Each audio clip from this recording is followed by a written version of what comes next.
Hi, welcome to week 2 of appetizers. When I saw on the schedule that the second round of appetizers was going to be the first week in May, I was so excited because if you're a food nut like me, one of the things you enjoy is trying other cultures' food.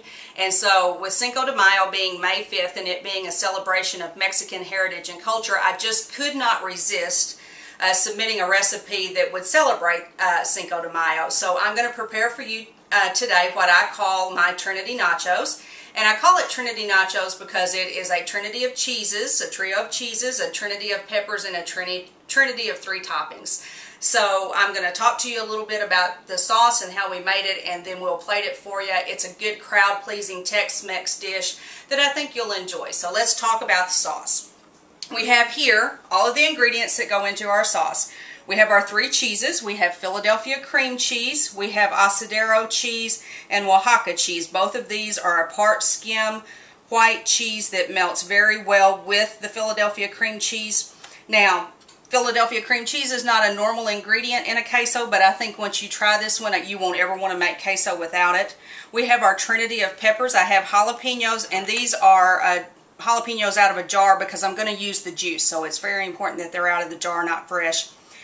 Just some chopped green chilies out of a can, and then this is poblano chilies in an adobe sauce, and these are very hot, so I want you to be real careful with these if you decide to use them. Pinch of salt, some half and half, and that's all we have to do to make our sauce. We're going to melt those together. I'll show you that in a minute. So now let's look at our trinity of toppings. All I have here is some lean ground beef that I put in some salt, some pepper, and some cumin. Browned that off, drained off the grease, put it back in the skillet to keep warm. I have here a couple of chicken breasts that I sliced up. I seasoned them with some olive oil and some fajita seasoning, and just grilled them until they were done, and I'm keeping those warm as well. If you get in a pinch, there are some good frozen products that you can just buy the fajita meat pre-cooked, thaw that out, warm it in the pan, and you're ready to go. Won't be as good as if you made it yourself, but this is still a really good product. And then this is probably the simplest of our toppings. This is just some canned refried beans seasoned with jalapenos that I've just warmed on top of the stove. So now we have our star of the show. This is our white queso dip that is very popular in a lot of restaurants now. This is so easy to make. All I did was put the Philadelphia cream cheese in. I'm using a double boiler here just to keep this from sticking. So I got my water warm, put my cream cheese in, grated the Oaxaca and the Asadero cheese, added that to that, put in my cream, added in about 3-4 ounces of the chopped green chilies. I put in just a handful, 4 or 5 slices of the jalapenos, and about 2 teaspoons of the juice out of the jalapeno jar. It just gives it a mild hot flavor. It's not really hot. And then when it comes to the poblano chilies in the adobe sauce, I start with just taking one out of the can, chopping it up very fine, adding it into the sauce, and then checking for heat. I don't want this to be so hot that it won't please the whole crowd. They can always add more later.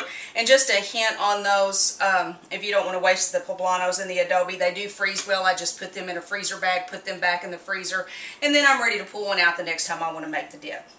So I'm going to stop here. I'm going to plate some up, and then we'll come back. Hi, welcome back. I've taken the stuff off the stove and plated up our Trinity Nachos in our celebration of Cinco de Mayo. So I'm going to show you what I did. I continued my theme of the Trinity. I did 3 different toppings. I have my ground beef here on the first platter. I mixed in some of the queso dip. I topped it with some shredded cheese, shredded lettuce, some shredded cheese, and some tomato slices. I've got some sour cream here to serve on the side. Then we have our grilled chicken. I've done the same 3 toppings that I did on the ground beef. The exception here is in the center I have some pico de gallo. It's just a combination of tomatoes and onions and cilantro, and it's a nice complementary flavor to the grilled chicken. And then on the bottom rack I have our vegetarian portion of the Trinity. It's the refried beans with the queso in the middle. I've put some jalapenos in the center of it so people know there are some heat to that. So here you have what I like to call Trinity Nachos. You can see it makes a lot. It's going to please a crowd. I have here on the side just a bowl of tortilla chips ready to serve. And I have here just a warming pan that I have the extra queso in, and I'm going to tell you that if I were you, when people get the first taste of that queso dip, they really enjoy it. So I would go ahead and make a double batch, make my Trinity Nachos, and then have some on the side so people can help themselves. So this is my celebration in honor of Cinco de Mayo. Plan your own Cinco de Mayo party. Enjoy.